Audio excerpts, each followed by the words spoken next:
Yang saya hormati para alim ulama, para guru ngaji, asatidzah, wabil khusus yang saya hormati, saya muliakan guru kami yang mulia Mudirul Ma'had Al-Abqari Kiai Haji Yasin Mutahhar, yang semoga senantiasa diberikan kesehatan oleh Allah Subhanahu wa taala, senantiasa diberikan perlindungan oleh Allah Subhanahu wa taala, senantiasa diberikan kesehatan baik lahir maupun batinnya.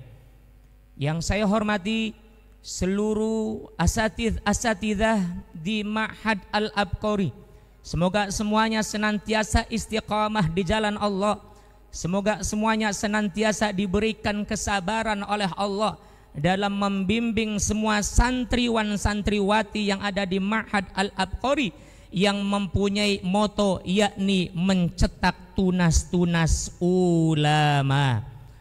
Yang saya hormati para hadirin hadirat, wabil khusus juga untuk seluruh wali santri yang saat ini hadir membersamai putra-putrinya.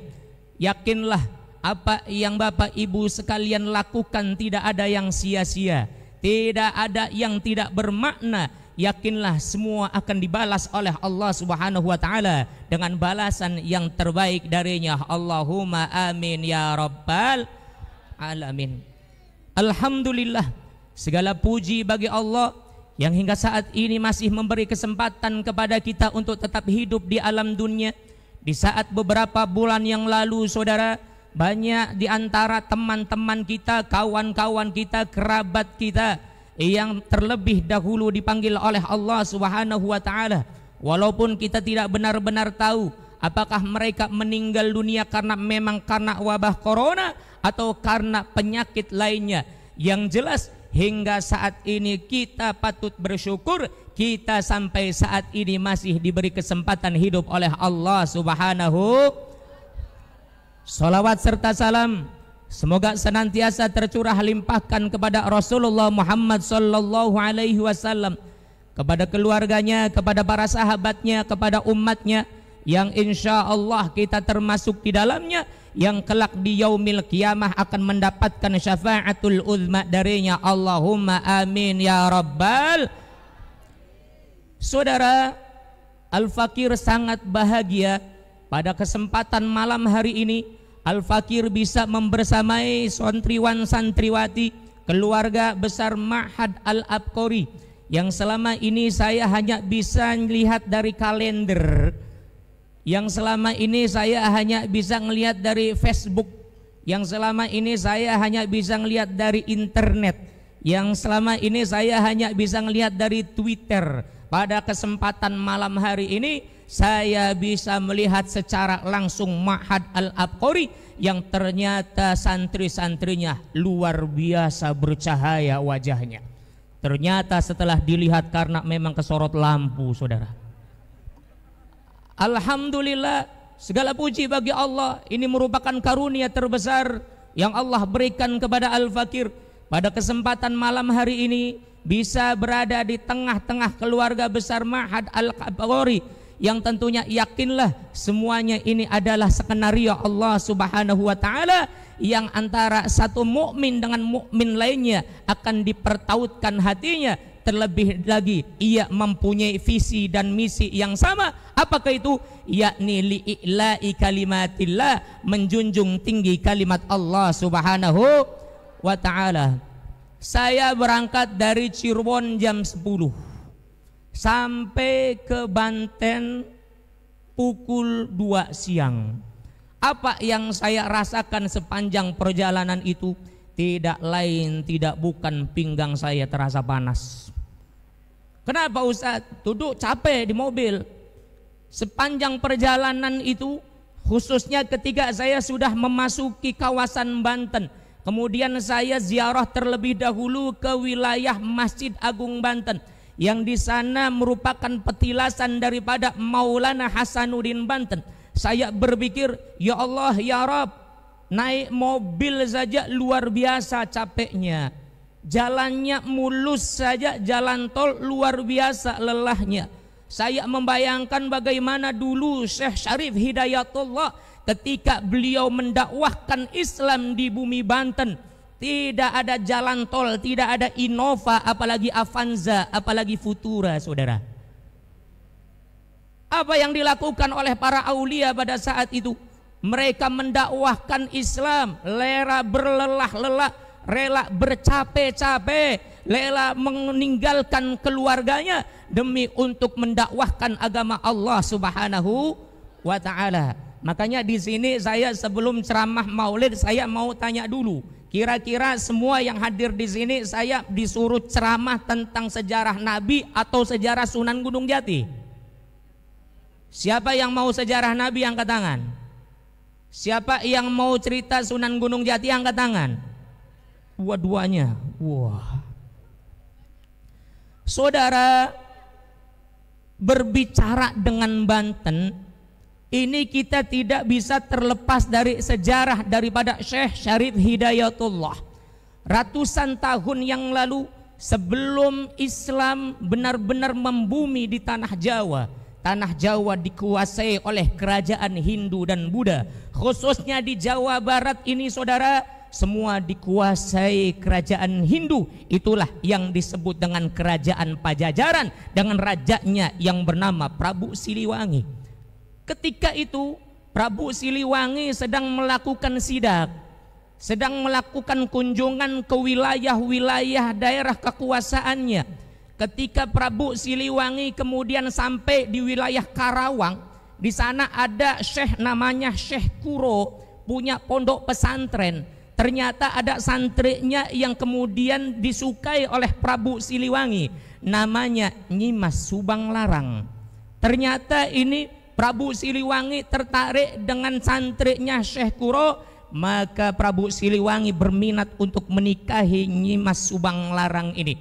Ketika ingin menikah dengan santrinya, Syekh Kuro pun kemudian berkata kepada Prabu Siliwangi, kamu suka sama santri saya? Suka. Kamu mau nikah sama santri saya? Ya jelas dong. Wah. Syaratnya kamu harus masuk Islam. Maka pada saat itulah, karena yang namanya cinta, ketika cinta sudah melanda, laut akan diseberangi, gunung yang tinggi pun akan didaki. Maka saudara, pada saat itu Prabu Siliwangi mengikrarkan diri menjadi seorang muslim, dan pada saat itu pula ini menjadi bukti bahwa sesungguhnya kerajaan Pajajaran dipimpin oleh seorang muslim. Ketika sudah menjadi seorang muslim, menikahlah Prabu Siliwangi dengan santrinya Syekh Kuro Karawang yang bernama Nyimas Subang Larang. Ketika menikah dengan Nyimas Subang Larang, dikaruniai 3 anak. Siapa itu? Yang pertama namanya Pangeran Cakrabuana, yang kedua namanya Nyimas Rara Santang, yang ketiga namanya Raden Kian Santang. Waduh. Ini kayaknya Kiai Yasin pernah nggak cerita kayak gini? Jangan sampai kemudian anak-anak tahu sejarahnya Tutur Tinular, tahu sejarahnya Angling Dharma yang terbang-terbang jalan di atas air. Kebanyakan mitos sejarah kita di Nusantara ini, saudara. Singkat cerita, kemudian ketika Prabu Siliwangi menikah dengan Nyimas Subang Larang, dikaruniai 3 orang anak. Yang pertama Pangeran Cakrabuana, yang kedua Nyimas Rara Santang, yang ketiga Raden Kian Santang. Ketika ketiganya ini sudah beranjak dewasa, maka kemudian ketiganya ini melaksanakan ibadah haji di Mekah. Ketika ketiganya melaksanakan ibadah haji di Mekah, ternyata saudara, Pangeran Cakrabuana balik lagi ke Cirebon, termasuk juga Raden Kian Santang pulang kembali ke Cirebon. Ada satu yang tidak pulang, anak perempuannya Prabu Siliwangi. Siapakah itu? Nyimas Rara Santang. Ini sekali-kali santri Al-Abqori didongengin babat Cirebon, babal Banten ini, saudara. Ketika keduanya pulang, sementara satu ini Nyimas Rara Santang tidak pulang, ternyata memang dasarnya orang Cirebon itu cantik-cantik rupanya. Ya salam. Di sini ada orang Cirebon atau tidak? Wah. Lagi ceramah. Ketika itu apa yang terjadi? ternyata Nyimas Rara Santang ini disukai oleh seorang raja dari Mesir, diarah Pangeran Abdullah. Siapa? Pangeran Abdullah. Dinikahi oleh Pangeran Abdullah. Ketika menikah dengan Pangeran Abdullah, ini Nyimas Rara Santang dikaruniai 2 orang anak. Yang pertama bernama Syarif Hidayatullah, yang kedua bernama Syarif Nurullah. Sampai di sini jelas atau tidak? Paham atau tidak? Ngerti atau tidak? Apanya? Hidupnya. Saya kalau ceramah di mana-mana jelaskan panjang lebar materi, akhirnya jelas atau tidak? Jelas Ustaz. Paham atau tidak? Paham Ustaz. Apanya? Ya itunya. Ini Pangeran Mesir menikah dengan seorang perempuan dari Cirebon, dikaruniai 2 orang anak. Yang pertama bernama Syarif Hidayatullah, yang kedua bernama Syarif Nurullah.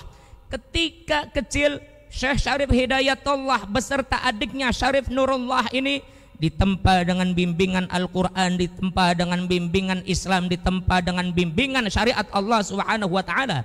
Hingga pada akhirnya saudara, ketika kerajaan Cirebon pertama kali didirikan oleh Pangeran Cakrabuana yang merupakan paman daripada Syarif Hidayatullah, ketika itu Raja Demak yang pada saat itu sudah menjadi kerajaan Islam pertama di tanah Jawa, menginginkan bukan hanya Demak yang mempunyai kerajaan Islam, akan tetapi di wilayah Jawa bagian barat pun harus mempunyai kerajaan Islam. Maka kemudian Pangeran Cakrabuana memanggil ponakannya Syekh Syarif Hidayatullah yang pada saat itu ada di Mesir untuk kembali ke bumi Cirebon. Ketika Syarif Hidayatullah datang di Cirebon, Pangeran Cakrabuana lagi dakwah di Banten. Di mana Ustadz Bantennya? Di Serang. Sampai di sini jelas atau tidak? Kira-kira lanjut atau tidak? Lanjut. Pangeran Cakrabuana sudah dakwah di Banten, saudara.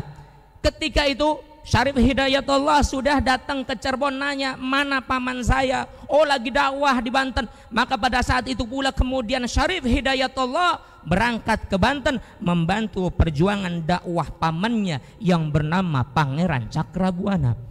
Ketika itu saudara, Pangeran Cakrabuana pulang ke Cirebon mengurusi kerajaan Islam pertama di Cirebon, dan dilakukanlah dakwah Islam oleh Syekh Syarif Hidayatullah di wilayah Banten ini. Ketika Syekh Syarif Hidayatullah sedang mendakwahkan Islam di wilayah Serang Banten ini, ternyata ada seorang perempuan yang memikat hatinya, yang ini merupakan anak dari salah seorang demang di wilayah Banten.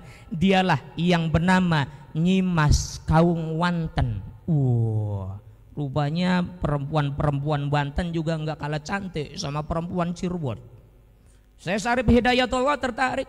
Maka menikahlah Syekh Syarif Hidayatullah dengan Nyi Kawung Wanten, dikaruniai 2 orang anak. Yang pertama bernama Ratu Winaon, yang kedua bernama Pangeran Hasanuddin Banten. Sudah tahu atau belum Pangeran Hasanuddin Banten? Sudah tahu belum? Tahu di mana? YouTube. Pangeran Hasanuddin Banten, atau yang sering disebut dengan Maulana Hasanuddin Banten. Ternyata saudara, Maulana Hasanuddin Banten ini yang pertama kali menjadi raja kerajaan Islam Banten ini merupakan putra daripada Syekh Syarif Hidayatullah. Ketika Maulana Hasanuddin Banten sudah beranjak dewasa, kemudian Syekh Syarif Hidayatullah kembali lagi ke Cirebon untuk mengurusi kerajaan Islam Cirebon, sementara kerajaan Islam Banten diurus oleh Syekh Maulana Hasanuddin. Syekh Maulana Hasanuddin Banten meninggal dunia, digantikan oleh anaknya yang bernama Syekh Maulana Yusuf. Ketika Syekh Maulana Yusuf meninggal dunia, digantikan oleh anaknya yang bernama Maulana Muhammad. ketika Syekh Maulana Muhammad ini meninggal dunia, karena pada saat itu telah terjadi penjajahan untuk yang pertama kalinya dilakukan oleh tentara-tentara Portugis di wilayah Palembang, maka Maulana Muhammad pun yang merupakan raja dari kerajaan Islam Banten coba untuk datang ke Palembang untuk jihad fisabilillah untuk menghadapi orang-orang kafir penjajah, saudara. Syekh Maulana pun kemudian syahid di jalan Allah. Ketika Syekh Maulana Muhammad ini syahid di jalan Allah, ternyata anaknya Syekh Maulana Muhammad yang bernama Abdul Mufakir masih berusia 5 bulan. Karena masih berusia 5 bulan, maka otomatis ia belum bisa menjadi raja Banten. Maka kerajaan Banten pun untuk sementara diserahkan kepada seorang romo yang bernama Kana Menggala. Halo? Sampai di sini jelas atau tidak? Lanjut atau tidak? Kira-kira sampai jam berapa kuatnya? Wow.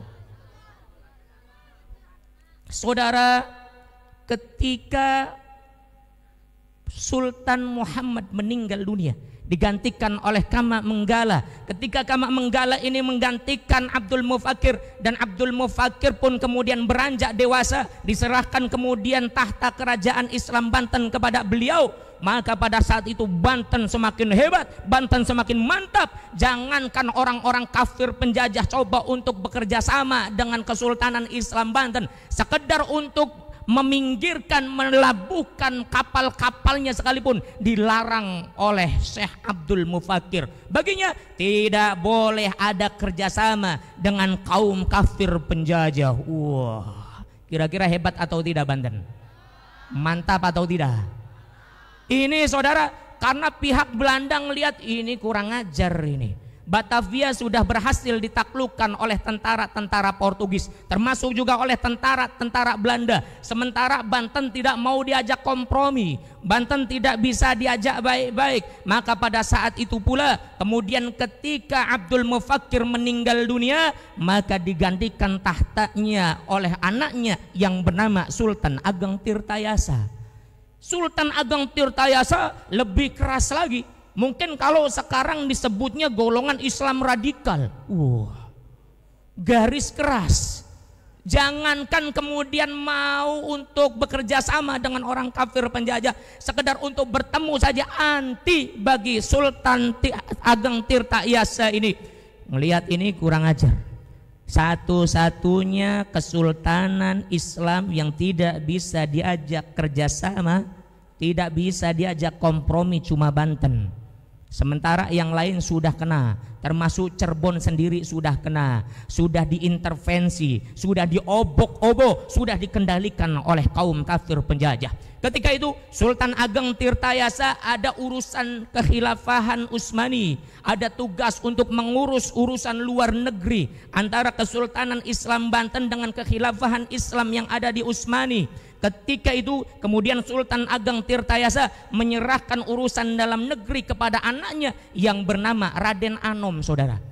Ketika urusan dalam negeri Banten ini diserahkan kepada putranya yang bernama Raden Anom, maka pada saat itu pula kemudian menjadi kesempatan bagi orang-orang kafir penjajah untuk kemudian mengintervensi Raden Anom ini.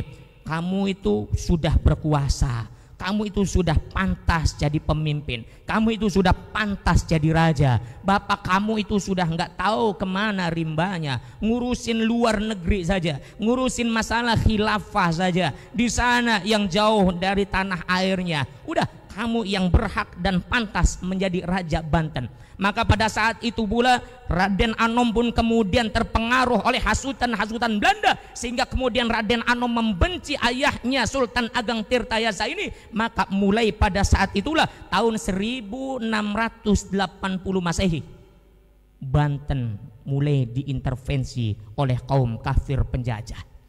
Ketika Sultan Ageng Tirtayasa datang ke Banten, apa yang dilakukan oleh Raden Anom? Ternyata Raden Anom membangkang kepada Sultan Ageng Tirtayasa, sehingga kemudian ini menjadi kesempatan bagi Belanda kemudian menangkap Sultan Ageng Tirtayasa, memenjaranya hingga syahid di jalan Allah Subhanahu wa ta'ala.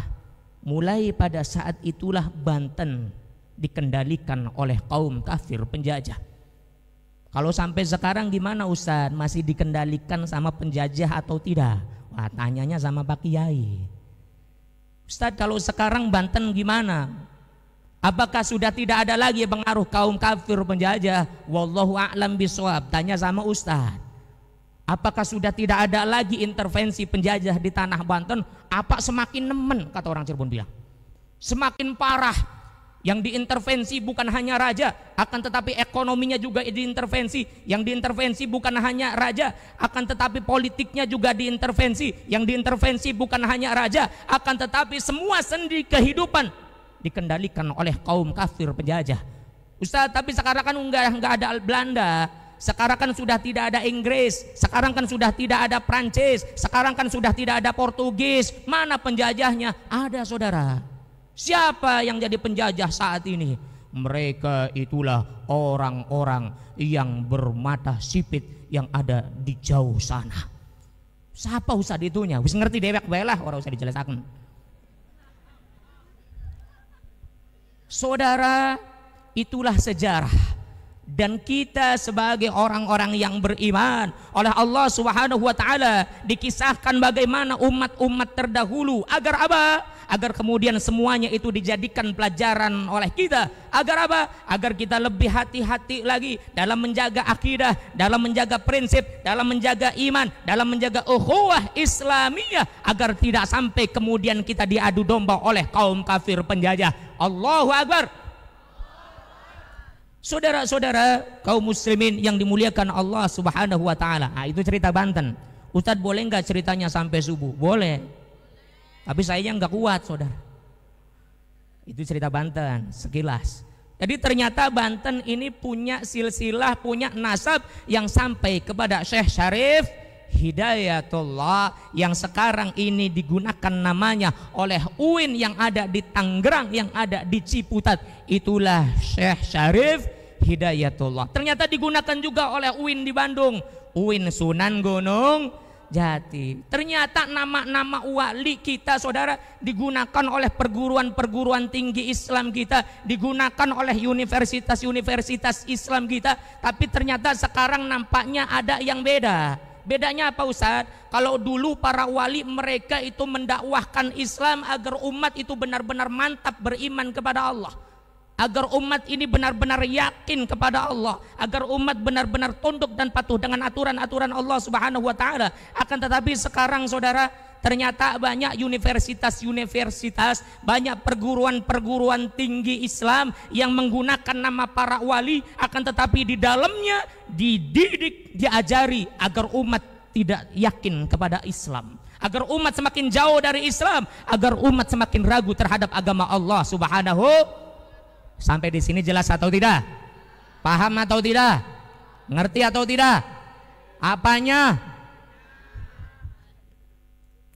Saudara, makanya saya heran, Pak. Kalau dulu itu para wali mengajarkan umat agar benar-benar beriman kepada Allah. Sekarang ada orang yang dianggap sebagai wali, akan tetapi ketika dakwah dia menjadikan umat semakin bingung dengan keimanannya. Padahal yang namanya dakwah tujuannya agar umat benar-benar mantap dengan Islam, agar umat benar-benar yakin dengan Al-Quran, agar umat benar-benar yakin dengan Nabi Allah Muhammad Sallallahu Alaihi Wasallam. Akan tetapi sekarang banyak tokoh, banyak ulama, banyak kiai, bahkan disebut dengan buya, bahkan oleh sebagian pengikutnya dianggap kelasnya kelas wali. Bukannya dakwah agar umat semakin yakin dengan Islam, semakin yakin dengan Al-Quran, semakin yakin dengan Nabi Allah Muhammad Sallallahu Alaihi Wasallam. Akan tetapi oleh mereka diajarkan umat ini agar semakin ragu dengan kebenaran agama Allah Subhanahu wa ta'ala. Jadi yang benar bukan hanya Islam, yang lain juga benar. Yang penting orangnya baik, pasti masuk surga. Jadi yang sempurna itu bukan Islam. Islam belum sempurna. Jadi kesempurnaan tidak ada di dunia ini, termasuk Islam itu belum sempurna. Saya bingung. Dakwah itu seharusnya agar umat semakin yakin dengan Islam, semakin mantap dengan Al-Quran. Ini ada orang yang kemudian dia merasa dirinya sedang berdakwah, akan tetapi pada hakikatnya dia sedang menjadikan umat agar semakin bingung terhadap agama Allah Subhanahu wa ta'ala. Tadi disebut oleh Kiai Yasin Mutahar, itu orang Indramayu. Pas disebut orang Indramayu saya agak kaget juga. Indramayu apa, nyinggung saya atau apa ini? Saya soalnya orang Indramayu juga. Al-Anjatani itu merupakan sebutan dari satu desa saya, kecamatan Anjatan, desa Anjatan. Ada orang yang mengaku dirinya ulama yang ditokohkan oleh umatnya ketika dakwah bukannya menyuruhkan manusia agar semakin yakin dengan Islam, akan tetapi menjadikan banyak manusia semakin ragu dengan kebenaran Islam. Tapi ustadz itu tingkatnya wali. Kalau ustadz itu levelnya level bawah, dia omongannya itu kelasnya kelas tinggi. Waduh, itu mantiknya mantik, sastranya sastra tinggi. Jadi kalau orang-orang awam nggak bakal bisa nangkep perkataan-perkataannya. Ustadz itu harus tahu dia itu levelnya level wali. Wali apa? Syekh Yazid Al-Bustami. Apa kata beliau? Idza ra'aitar rajula, ketika engkau melihat seseorang yang yatiru fil hawa, dia mampu berjalan di atas udara, termasuk juga yamshi fil ma, dia mampu berjalan di atas air, jangan kau kemudian jadikan dia sebagai panutan dengan kalian menganggapnya sebagai wali. Akan tetapi apa kata Syekh Abu Yazid Al-Bustami Al-Baghdadi pada saat itu? Kata beliau, hatta tazidu bimizanis syariah, sehingga engkau takar dia, timbang dia dengan timbangan syariat. Apa maksudnya? Ketika kita melihat ada orang dia bisa berjalan di udara, bisa terbang di angin, bisa berjalan di atas air, jangan kemudian kita nganggapnya, wah wali ini, wali apa? Wali murid ya. Jangan, timbang dulu, takar dulu dengan timbangan syariat Allah Subhanahu wa ta'ala. Bagaimana dia sholat atau tidak, bagaimana dia puasa atau tidak, bagaimana dia haji atau tidak, bagaimana dia benar-benar mengamalkan ajaran-ajaran Islam atau tidak. Apabila ternyata tidak, padahal dia bisa terbang di atas udara, dia bisa berjalan di atas air, sekalipun dia bisa melakukan semuanya itu, akan tetapi apabila ternyata ia tidak melakukan syariat Allah, tidak melakukan apa yang sudah diperintahkan oleh Allah, tidak mau meninggalkan apa yang sudah diharamkan oleh Allah Subhanahu wa ta'ala, maka dia bukan termasuk Sampai di sini jelas atau tidak? Ini banyak orang kita sedikit-sedikit wali.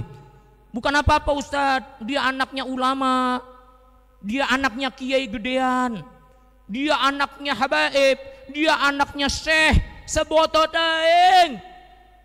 Walaupun anaknya kiai, walaupun anaknya ulama, walaupun keturunan siapapun yang dianggapnya sebagai orang mulia, ketika dia menyampaikan pernyataan-pernyataan yang bertentangan dengan aturan-aturan Allah, maka haram bagi kita untuk mengikutinya. Jangankan dia hanya sekedar anaknya kiai, jangankan hanya sekedarnya anaknya ulama. Yahudi, saudara, Yahudi itu bukan hanya anaknya kiai, Yahudi itu bukan hanya sekedar anaknya ulama, Yahudi itu anaknya Nabi. Anaknya siapa? Nabi siapa? Nabi Yakub. Yahudi itu anaknya Nabi, saudara. Tapi Allah tidak pandang bulu, Allah tidak pilih kasih. Sekalipun anaknya Nabi, sekalipun anaknya Rasul, sekali dia melakukan pelanggaran terhadap syariat Allah Subhanahu wa ta'ala, maka maghdubi alaihim, ia akan dimurkai oleh Allah Subhanahu wa ta'ala.